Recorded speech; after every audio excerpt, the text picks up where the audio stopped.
Do you know your rights? Today, I want to talk about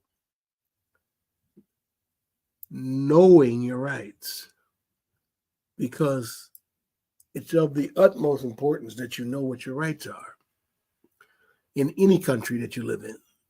But we live in America, so I'm talking about the good old US of A. So, do you know your rights? Well, one of the things found in the Constitution is known as the Bill of Rights. And originally, there were 10 amendments addressing certain rights that U.S. citizens have. And the Bill of Rights became a law on December the 15th, 1791. And we see the First Amendment deals with freedoms, petitions, assembly. The second, right to bear arms. The Third Amendment, quartering of soldiers. The Fourth Amendment, search and arrest. The Fifth Amendment, rights in criminal cases. Now, we're going to be talking mostly about the Fourth and Fifth Amendment because those are the ones that are constantly violated by corrupt police officers. I'm not talking about good cops now, because there's a lot of good cops out there. And thank God for it, because if there were no police department with any good cops, it would be total chaos in the world. So these are the first 10 amendments in the Bill of Rights. Later, others were added to the Bill of Rights. So today, we are up to, I do believe, 26 amendments in the Bill of Rights. But like I said, we're going to deal with the first 5. Let's start with the First Amendment. Under the First Amendment, we have what is known as freedom of religion. Freedom of religion is the fundamental human right to hold, practice, and change one's beliefs, or not to believe at all without government interference or persecution. So that is one of the rights we have in the USA. You have a right to worship and believe whatever God you want to believe, or no God at all. The second part under the First Amendment is freedom of speech. Freedom of speech is the right to impart information and ideas through any media, television, newspapers, internet, radio, whatever. But it is not absolute and does not protect incitement to imminent violence and defamation, true threats, or obscenity. Some people think it does. So it's important that you understand in this country, your free speech cannot be used to incite someone to violence. You cannot defame a person publicly by making untrue statements about them. You cannot make threats to people. You do not have the free speech to do that. And obscenity. You can't just say any old vulgar, nasty, filthy thing you want anytime you feel like it. So that's not what freedom of speech is all about under the First Amendment. Okay? Now, also under the First Amendment, we have freedom of the press, which is the right to publish information without censorship.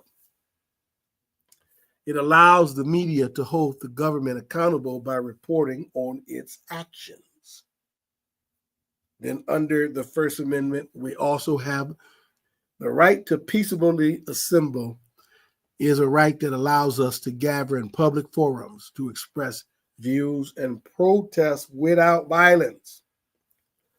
This right can be subject to a reasonable time, place, and manner restrictions for public safety. Okay? Now, the Second Amendment protects the right of the people to keep and bear arms. That's guns with the ammunition. It has been interpreted by the Supreme Court as guaranteeing an individual's right to possess firearms for self-defense. The Third Amendment to the Constitution guarantees that the government cannot force private citizens to house or quarter soldiers in their homes without consent during peacetime. So that's what the Third Amendment is about. But like I said, we're going to talk mostly about the Fourth and the Fifth. Now, here's a couple of things underneath the Fourth Amendment. Key rights that you have under the Fourth Amendment. Protection from unreasonable searches and seizures. The Fourth Amendment prohibits the government from arbitrarily searching your person, house, papers, or effects, or seizing them without justification. This is very important that you know this. Requirements for warrants. This is also under the Fourth Amendment. Generally, a warrant is necessary to conduct a search or seizure. All right? Also under the Fourth Amendment, a judge can only issue a warrant if there is probable cause, supported by an oath or an affirmation showing a reasonable belief that a crime has been committed or evidence of a crime will be found. Also under the Fourth Amendment, specific warrant requirements. Any warrant issued must be specific, describing the place to be searched and the persons or things to be seized. So you need to know these things because these are the rights that a lot of crooked cops violate all the time. Let's go to the Fifth and look at the things underneath that. Key rights under the Fifth Amendment. Grand jury. A person cannot be held to answer for a serious crime unless a grand jury first issues an indictment determining there is enough evidence for a trial. Double jeopardy. A person cannot be prosecuted more than once for the same offense after an acquittal or conviction. Also under the Fifth Amendment, self-incrimination. An individual cannot be compelled to be a witness against themselves in a criminal case. This is the basis for the right to remain silent, often referred to as pleading the Fifth. Due process, another key right under the Fifth Amendment. No one can be deprived of life, liberty, or property without due process of law. This includes rights such as a fair trial and the right to legal representation. And then the last key right under the Fifth Amendment, the takings clause. Private property cannot be taken for public use without just compensation from the government. You, as a U.S. citizen, need to be familiar with at least that much. Because if you're not, you become a victim of crooked cops and other crooked government officials coming up and just violating your amendment rights.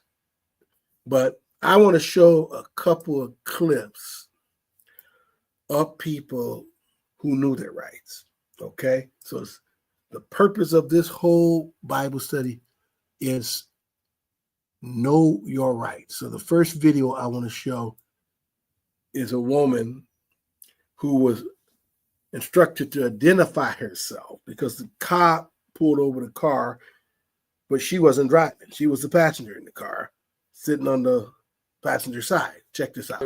I know my rights, sir. This officer is going to try and get a woman in the passenger to give up her rights. Here's what she does. Why do I have to give you my ID? because you're a potential witness on this. A potential witness Yes. on what? I have There- nothing there's- to do with you him do. being stopped for You're in the driving. vehicle right I, now. ha- I have When he nothing goes to to do court, with it. would you I like know to my testify rights. for him when he No, I goes would to not. court? Nope. No? Nope. Why? Argue with you about it. You're not going to stomp on my rights. I have nothing to do with that. Well, you do because you're in the vehicle. It doesn't matter. It does. No, it does not. It does. No, it does not. It does. No, it doesn't. And I'm not going to give you my ID. We've gone over this previously.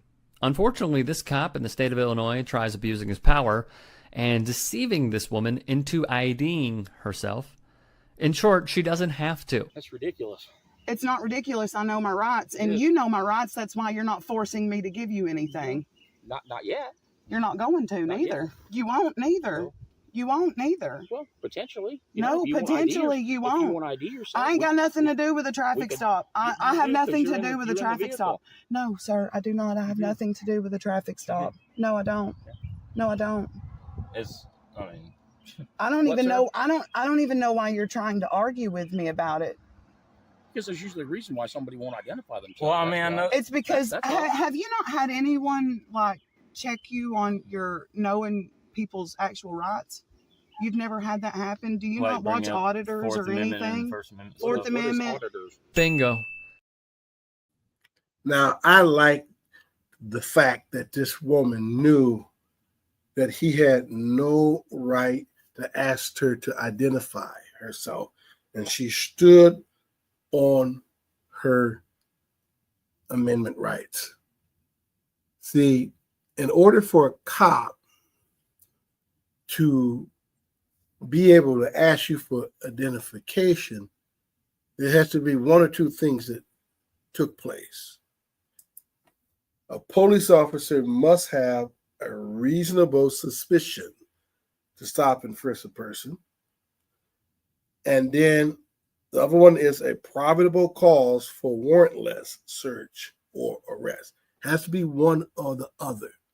Now, a reasonable suspicion in the law is a legal standard for law enforcement that requires officers to have specific objective facts to justify a stop or brief detention, going beyond a mere hunch.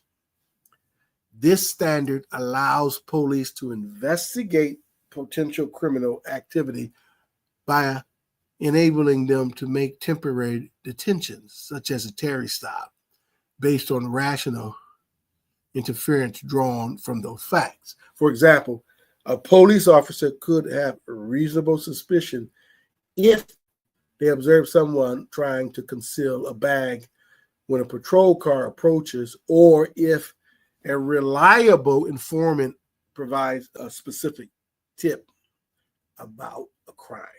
So if you asked him, why are you stopping me? They're supposed to be able to tell you why. If they have a reasonable suspicion, then you're supposed to comply. Even if you know it's a bunch of malarkey. If you're innocent, you got nothing to hide anyway. So you just go ahead and comply with it. So it's very, very important that you know your rights. Now, I want to play another clip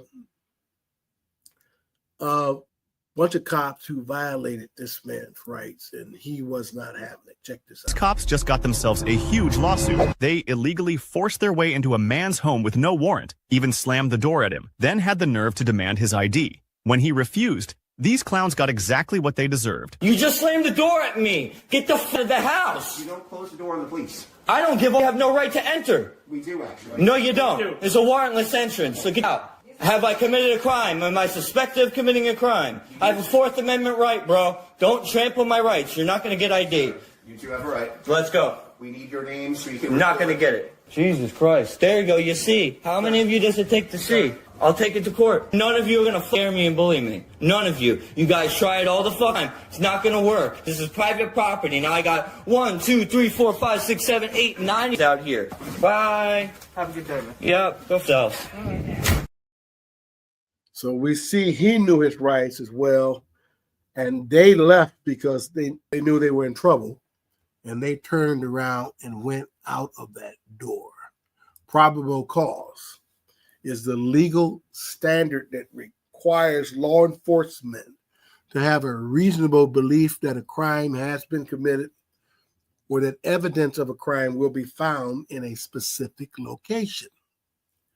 It serves as a justification for searches, seizures, and arrests, and it is a crucial element for obtaining warrants for the Fourth Amendment. You see, this standard requires more than a hunch, but less than proof beyond a reasonable doubt. So they could not say to him why they were coming in the house. And he was like, y'all got to get out of here. And they all got in trouble because they were not supposed to be in his house. So you got to know your rights. Now, I want to play another clip of a guy who was observing something and he decided to get involved and try to educate the person who was being taken advantage of by a couple of crooked cops. Check this out. You don't have to consent to any searches, bud. Am I standing over on the sidewalk or out of the road? Am I detained? You're not being detained. Okay, I'll stand where I want, bud. Hey, you can record as much as you want, but if you interfere with our investigation, Please you're gonna stand go to jail. back away from me, Do you hear sir. what I said? Please give me some Okay, space. Stay right there. Don't come any closer to our investigation. Don't yell What's out gonna- to these guys or you're going to go to jail. You're not gonna like how that ends, bud. He sat here and told me if I said anything again that he was gonna throw me in jail. That's a threat. That's unacceptable, What he doesn't Sergeant. want you to do is interrupt what he's got going on. You don't have any part of this, right? Interruption is a physical thing.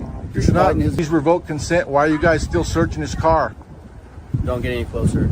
Trying to block my shot of the search. It's officer safety. You should be more concerned about public safety than your own safety, bud. If you would honor your oath to the Constitution, our world wouldn't be in such a mess right now. You're supposed to be protecting these constitutional rights of these people, not violating. Now, here's another person who knew his rights, and he saw the rights of a citizen being violated because the cops stopped and they were illegally searching his car.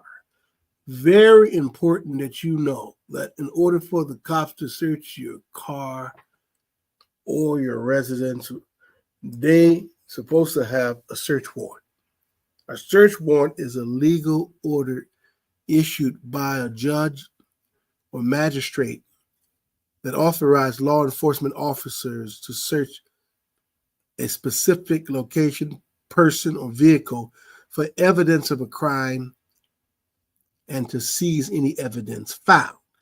It is a critical component of the Fourth Amendment of the U.S. Constitution, which protects individuals from unreasonable searches and seizures. So these are things that you and I need to know as citizens of the United States of America.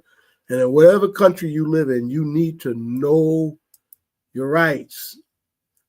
And the reason why is because God Almighty is the one who established all governments all over the world. They all stand in place because he allows it.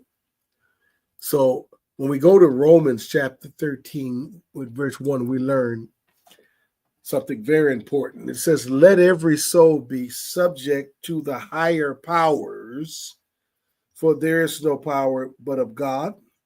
The powers that be are ordained of God. And what he's talking about is those who have authority on this planet. You know, presidents, prime ministers, kings, rulers of governments. All of them are allowed to be who they are and do what they do because of God. So God is the one who established all these kingdoms, in other words. The powers that be are ordained of God. Verse 2 says, whosoever therefore resists the power, resist the ordinance of God, and they that resist shall receive to themselves damnation. So when you violate the law of whatever country you live in, you're going against God, because God is the one who put that government there and gave them the authority. And if you do, you are going to be punished by that government, because God has given them the authority to punish evil doers. Verse 3 says, for rulers, like how we know we're talking about governments, for rulers are not a terror to good works, and usually that's true, but to evil works. Will you then not be afraid of the power or the power God has given them? Do that which is good, and you will have praise of the same. Usually, if you are a law-abiding citizen of whatever government you belong to, you do receive praise from that government, usually. Then the apostle says in verse 4, for he, who is he talking about? The ruler of whatever nation you are a part of. For he is the minister, which means servant, of God to you for good. God put him there, gave him the authority for your good. Like in the United States of America, we have the Constitution and we have the Bill of Rights. That's to benefit us. He says, but if you do that which is evil, be afraid, for he, that ruler of the nation that you live under, bears not the sword in vain. In other words, he has authority to punish you if you're breaking the law. That's why he says, for he is the minister of God, a revenger to execute wrath upon him that does evil. For example, in certain states in this great country, we have the death penalty. And if a person commits cold-blooded murder and they get caught, God has given the government officials the authority to have that person put to death. Then he goes on to say in verse 5, wherefore you must needs be subject, not only for wrath's sake. You need to submit, not just because of the wrath you could receive for not submitting, but also for conscience sake. Conscience toward who? Conscience knowing that God is the one who put that government in place. And when you break its rules, you're breaking God's rules. Then verse 6 says, for this cause pay you tribute also. Tribute is taxes. For they are God's ministers, talking about the rulers of all these kingdoms that God allowed them to have, attending continuously upon this very thing. That's what we pay taxes for these rulers that God have administrating on his behalf in these governments that he created. So when you have people out here breaking the law, the police have God's permission to enforce the law. See, I don't want nobody to see this video and think I'm against cops. No, I'm not against cops. I'm against bad cops. I'm not against the good cops. So there's a lot of cops out there who are good cops, and they're doing their job, and their job is very difficult. Sometimes they get assaulted. They get injured. Sometimes they get killed. So they don't have an easy job. And it's not a pleasant job. You deal with a lot of unsavory characters, alcoholics and drug addicts and pimps and whores and, I mean, all kind of degenerate people. So I take my hat off to the good cops that they continue to serve and protect, because without a police department, there would be just total chaos in this world. So the purpose of this video is to help you learn a little bit about your rights and encourage you to do more research. In whatever country, whatever government you live in, know your rights. God put those governments in place, and those rights are there to protect you, but you have to educate yourself. We see an example of Paul understanding that the powers that be were ordained of God, and he knew he, as a citizen of the country he was in, he had rights. Paul was a Roman citizen. In Acts chapter 16, verse 35 to 38, we read, and when it was day, the magistrates sent the sergeants saying, let those men go. Now they had unjustly locked up Paul and others for preaching the gospel and had them beaten, which was against Roman law. Okay? So now in the morning time comes, they say, okay, let them go. 36, and the keeper of the prison told this, saying to Paul, the magistrates have sent to let you go. Now therefore depart and go in peace. 37, but Paul said to them, they have beaten us openly, uncondemned. They beat us for preaching the gospel. We weren't breaking any laws. He says they beat us publicly and we were not condemned for breaking any law. Then he says, being Romans, see, he was a Roman citizen, and have cast us into prison, unjustly had us locked up. And now do they thrust us out privately, secretly? He said, no,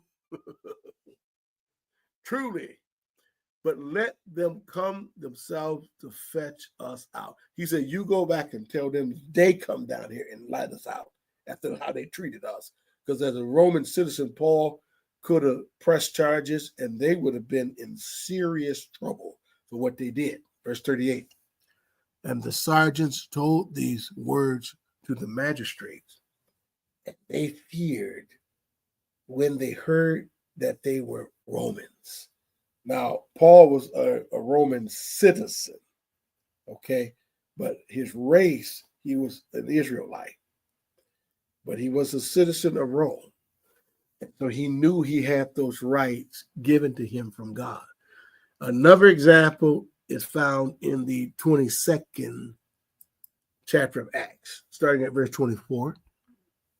The chief captain commanded him to be brought into the castle and called that he should be examined by scourging, that's being beaten with a whip, that he might know what reason they cried so against him. So he was about to have Paul tortured to get to the bottom of it. Why are these people against him? You know, why they want him dead? They bring him in here. We're going to bring the guy and beat him with that whip, and he'll tell us what's really going on. Now, this is illegal because Paul was a citizen of Rome. 25. And as they bound him with thongs, they tied his hands up, Paul said to the centurion, which is a soldier that stood by, he says, is it lawful for you to scourge? That means to beat with the whip a man that is a Roman and uncondemned. He says, I'm a Roman citizen and I'm uncondemned. I have not broken any no laws. I have not committed any crime. Is it lawful for you to do that? And then verse 26, when the centurion heard that, when the soldier heard it, he went and told the chief captain, saying, take heed what you do, for this man is a Roman. He said, you better be careful. He is a Roman citizen.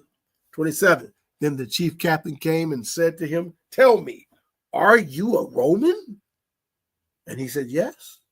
28, and the chief captain answered and said, with a great sum obtained I this freedom. It took a lot of money for me to buy my citizenship. And Paul says, I was born free. I was born a Roman citizen. That means Paul came from a very wealthy family, obviously. And then verse 29 says, then straightway they departed from him, which should have examined him. They said, we better not touch him. We didn't already unjustly locked him up. And the chief captain also was afraid after he knew that he was a Roman and because he had bound him. So my brothers and sisters, I hope and pray that this little Bible study helps educate you a little bit. And remember, the purpose of this video is for you to learn what your rights are. You need to know what your rights are. God gave them to you. As a U.S. citizen under the Constitution, you have rights.